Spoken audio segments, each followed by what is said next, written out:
Hello, Valley City, Barnes County.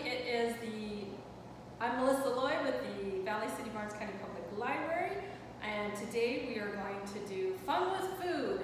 And Fun with Food is a program that we partner with the Barnes County NDSU Extension Office. So I have Sue Millender here with me. And hi everyone!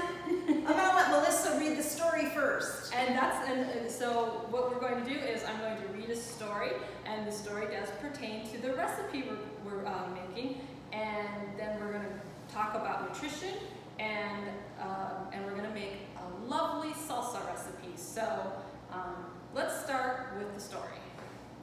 The story I will be reading to you is I will never, not ever eat a tomato. And this is written by Lauren Child, and it is read with permission by Candlewick Press. I have this little sister, Lola. She is very small and very funny. Sometimes I have to keep an eye on her. Sometimes Mom and Dad ask me to give Lola her dinner. This is difficult because she is a very fussy eater. Do you know any fussy eaters? Lola won't eat carrots, of course. She says carrots are for rabbits. I say, what about peas? Lola says peas are too small and too green. One day I played a good trick on her. Lola was sitting at the table waiting for her dinner, and she said, I do not eat peas or carrots or potatoes, mushrooms or spaghetti, or eggs or sausages. I do not eat cauliflower or cabbage or baked beans or bananas or oranges, and I am not fond of apples or rice or cheese or fish sticks, and I absolutely will never, not ever eat a tomato. My sister hates tomatoes. I like tomatoes personally. And I said, that is lucky, because we are not having any of those things. We are not going to eat any peas or carrots or potatoes or mushrooms or spaghetti or eggs or sausages. There will be no cauliflower, no cabbage, no baked beans, and no bananas or oranges. We don't have any apples or rice or cheese or fish sticks, and certainly no tomatoes. Lola looked at the table. Then why are those carrots there, Charlie? I don't ever eat carrots. And I said, you think these are carrots? These are not carrots. These are orange twiglets from Jupiter. They look just like carrots to me, said Lola. But how can they be carrots, I said. Carrots don't grow on Jupiter. That's true, said Lola. Well, I might try just one. If they're all the way from Jupiter, not bad, she said, and took another bite. So she ate an orange twiglet from Jupiter, not a carrot, an orange twiglet. Then Lola saw some peas. I don't eat peas, said Lola. I said, these are not peas. Of course they are not. These are green drops from Greenland. They are made out of green and fall from the sky. But I don't eat green things, Lola said. Oh, goody, I said. I'll have your share. Green drops are so incredibly rare. Well, maybe I'll nibble just one or two. Oh, said Lola, quite tasty. Next, Lola saw the potato. I will not eat potato, so don't even try, not even mashed. Oh, this isn't mashed potato. People often think that, but no, this is cloud fluff from the pointiest peak of Mount Fuji. Oh, said Lola. In that case, a large helping for me. I love to eat cloud. Charlie, she said, those look like fish sticks to me, and I would never eat a fish stick. I know that. These are not fish sticks. These are ocean nibblies from the supermarket under the sea. Mermaids eat them all the time. Oh, I went to that supermarket one time with Mom. Yes, I know the ones. I think I've had them before, Lola said, gobbling. Are there any more? And then she said, Charlie, will you pass me one of those? And I said, what? One of those? And Lola said, yes, Charlie, one of those. And I couldn't believe my eyes, because guess what she was pointing at? The tomatoes. And I said, are you sure? Really? One of these? And she said, yes, of course. Moon squirters are my favorite. You didn't think they were tomatoes, did you, Charlie? And I think moon squirters sound pretty good. I think moon squirters sound great too. You know, I know a lot of kids that say, I don't like tomatoes, or I don't like spinach. Do you ever hear that? Yes. Yeah. And what happens after they try them? Well, after a really long time, after you force them to try them, they finally go, oh, that's not that bad. Exactly. It's always amazing to me that we're a little scared to try something, and then after we try it, we're like, wow, I never thought I would like that. But you do. In fact, I even get really scared to try some things. Some things that might look a little weird, like something green, like Lola said, a little scared.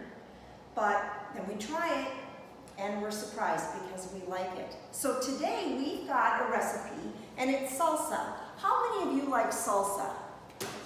Boy, I see a lot of hands up. I do. I see John's hand up. Oh, and there's Roddy's hand, and Alex's hand, and Alyssa's hand. Do you see all those hands? Yeah. They all like salsa. It's kind of surprising because some kids don't like salsa because it's spicy. Mm-hmm. But I like spicy salsa. Exactly. And you know what? You can tame it down a bit by just using a different salsa, like mild instead of super spicy. Well, and you can also use fruit in salsa.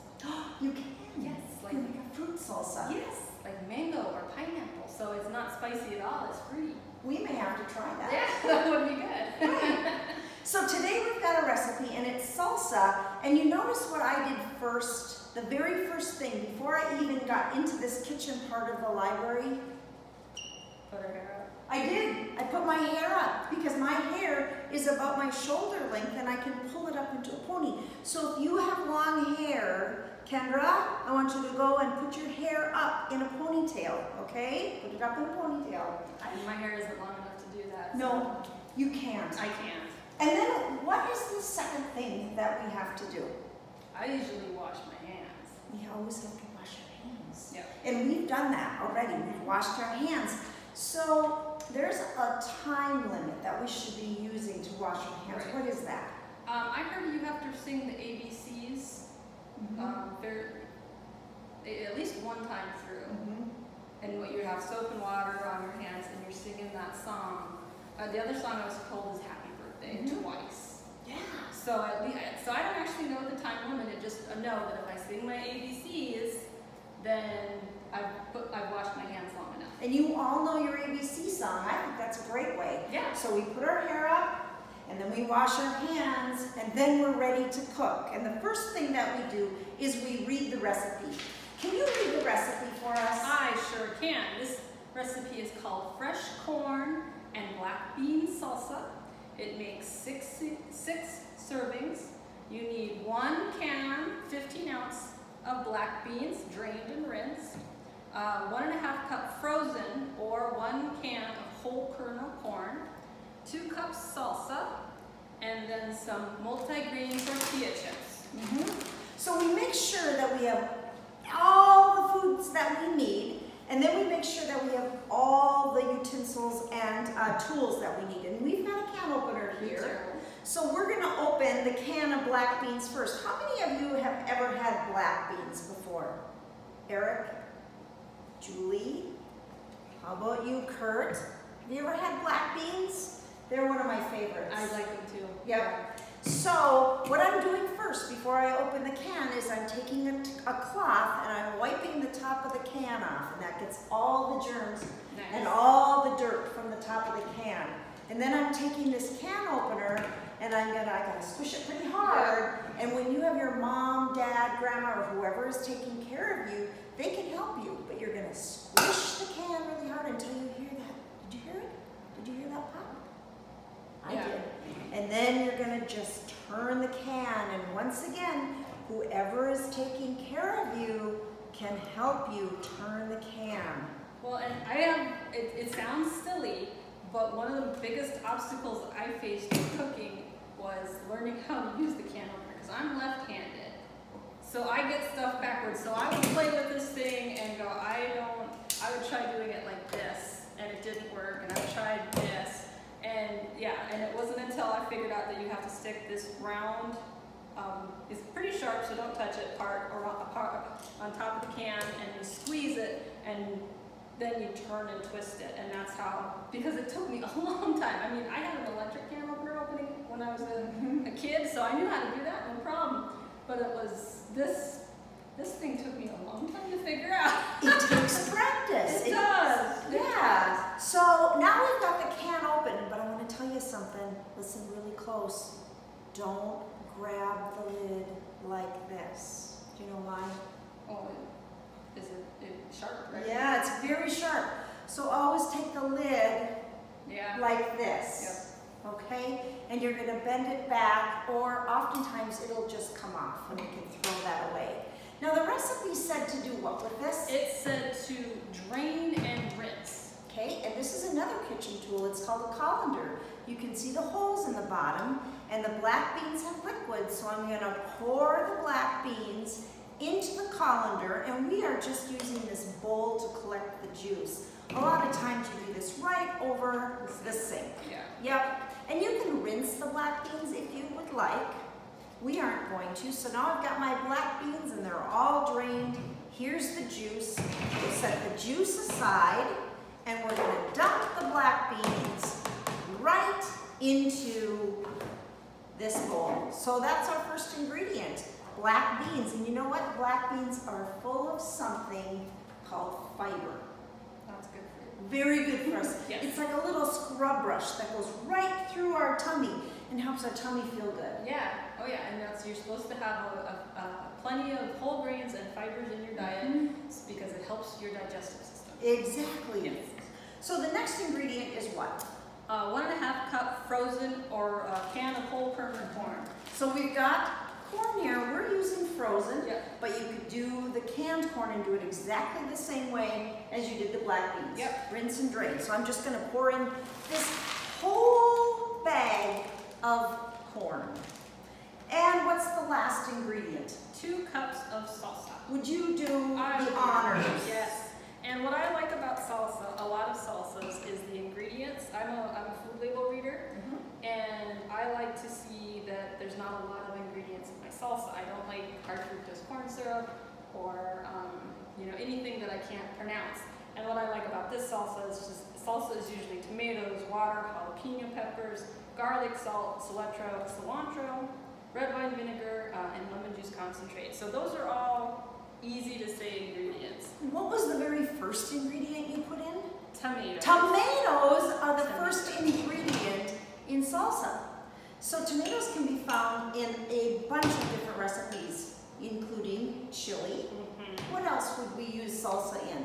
Spaghetti sauce. Did you hear that? I know, Yvette, that spaghetti is your favorite. So I know it, right? So we find tomatoes in a lot of things that we eat regularly. So if you said you didn't like tomatoes, guess what? I bet you did. Okay, now we're going to just stir this up. This is seriously the easiest recipe. And moms and dads and grandmas and grandpas, if you're making this recipe and you bring it to a potluck or a family gathering, they're going to think that you worked for an hour cutting up all of those herbs and spices and vegetables to put this together, when in reality, it's 3 very simple ingredients that you've got probably right in your cupboard. I keep salsa, I keep corn, and I keep plenty of black beans in my cupboard because I use black beans in a multitude of dishes. I can just open the can, drain them, and throw them in whatever I've actually got on my stove. They're amazing, and they can be used just plain as well. Yeah, they're good in tacos, chili. I make sweet potato chili, and so you eat the sweet potatoes with the chili on top. It's amazing, and it's really crazy because sweet potatoes are sweet, and then you got the spiciness of the chili, and you wouldn't think it would go together. I would not. But it's really good. I hear a challenge. We may have to try that. I like it a lot. You know what? You have just created a very healthy, easy 3-ingredient salsa using tomatoes, which Lola thought she wouldn't like. Well, we could call it moon squirter salsa. We could make up a new name. We could call it moon squirter salsa. I love that. And we're done. So we can just take this and put it, we've got our chips here, we can just put it right on our chips, and let's see what you think. Would you try one and give us either a thumbs up or a thumbs down? She's trying it. Is she gonna like it? The corn is a little cold. Oh yeah, it was frozen.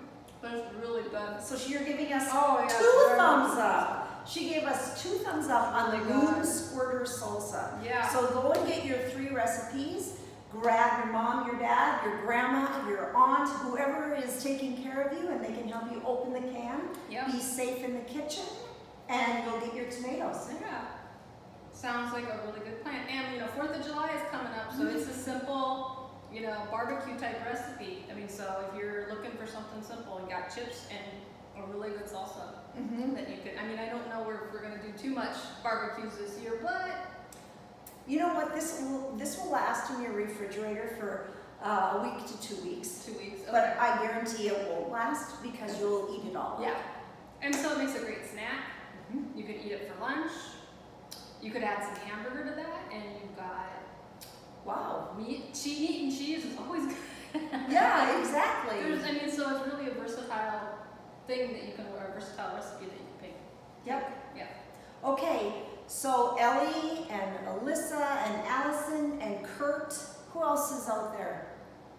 Julie, Kendra, oh Sky, I see you too. Okay, so you guys all got to go to the refrigerator and the freezer and your pantry, pull out your ingredients and start cooking. Because we believe at the library and at the Barnes County Extension Office that kids can cook.